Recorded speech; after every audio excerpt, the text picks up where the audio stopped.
बिस्मिल्लाहिर्रहमानिर्रहीम अल्लाहुम्मा सल्ली अला मुहम्मद व अला आलि मुहम्मद। मैं हूं जी मोहम्मद मदर इकबाल चट्ठा एडवोकेट, और आप देख रहे हैं मेरा YouTube channel Chattha law associates.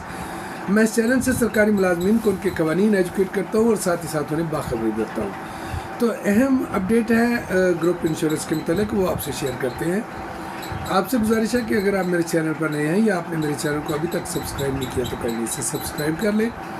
अगर आप समझें कि ये जो वीडियो है ये दूसरों के लिए भी फ़ायदा मंद है तो इसे लाइक और शेयर ज़रूर कर दीजिएगा। तो अब जायज़ा लेते हैं कि क्या अपडेट है ग्रुप इंश्योरेंस के हवाले से। सबसे पहले तो इसका पस मंज़र जान लीजिए। सरकारी मुलाजमीन जो रिटायर हुए हैं उन्होंने एक मौक़िफ़ इख्तियार किया है, और बहुत सारी जो रिट पटिशन्स हैं इस मौक़िफ़ के हवाले से ऑनरेबल हाई कोर्ट में जो है, लाहौर हाई कोर्ट में पेंडिंग है। उसमें मौक़िफ़ ये था कि ग्रुप इंश्योरेंस की रकम जो है वो अगर एक सरकारी मुलाजिम फौत हो जाता है ऑन ड्यूटी तो फिर तो उसके बच्चों को मिल जाती है, लेकिन अगर वो ज़िंदा रहता है और ज़िंदा सलामत अपनी वो पेंशन हासिल करता है तो फिर उसे ग्रुप इंश्योरेंस की रकम नहीं दी जाती। गोया कि इंतहाई मज़ाक़-खेज़ बात है कि ग्रुप इंश्योरेंस की रकम आज ख़ुद वसूल करने के लिए मरना ज़रूरी हो गया। तो इस ये जो डिस्क्रिमिनेशन थी इस पर रिट्स जो है फ़ाइल हुई तमाम, तकरीबन बलूचिस्तान में भी, सिंध में भी, केपी के भी। तो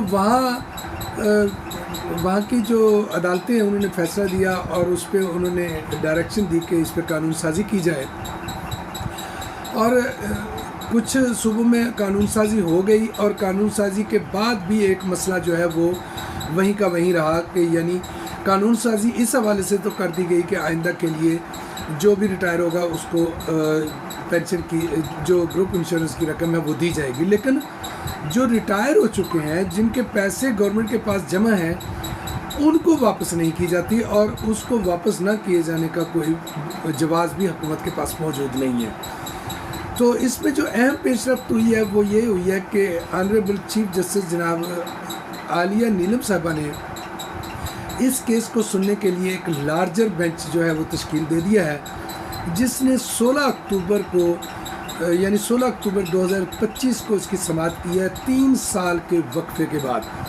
यानी इस लार्जर बेंच में जो है एक तो सरबराही जो है वो करेंगी honourable chief justice Aaliya Neelam साहिबा, और उसके बाद सीनियर तरीन जो ऑनरेबल जस्टिस हैं, जस्टिस शुजात अली खान साहब और justice honourable justice Shams Mahmood Mirza और ऑनरेबल जस्टिस जनाब आबिद अजीज़ शेख साहब, इस पर मुश्तमिल ये लार्जर बेंच बनाया गया है। और इस लार्जर बेंच ने इसकी समाअत करते हुए जब हुकूमत की तरफ से जवाबात का जायज़ा लिया गया, जो जवाबात जमा कराए गए थे, क्योंकि वहाँ पे वफाकी हुकूमत के वकला भी मौजूद थे, वहाँ पे सूबाई हुकूमत के वकला भी मौजूद थे, और जो डिपार्टमेंट के लीगल एडवाइज़र्स हैं वो भी मौजूद थे। तो वहाँ पर एक क्वेश्चन जो है वकला की जानिब से, जो पटिशनर्स के वकला थे उनकी तरफ से एक क्वेश्चन जो है वो जब उठाया गया, और उस क्वेश्चन को एड्रेस करने के लिए अदालत ने उनसे सवाल किया कि ये अदालत को बताइएगा कि ये रकम जो है ये अगर आपने वसूल कर लिया है तो फिर आप दे क्यों नहीं रहे। ये अहम सवाल था, और इसका सवाल जो है वो वकला जो डिफेंड कर रहे थे उनके पास नहीं था, और वो आएँ बाएँ शाएँ से काम ले रहे थे।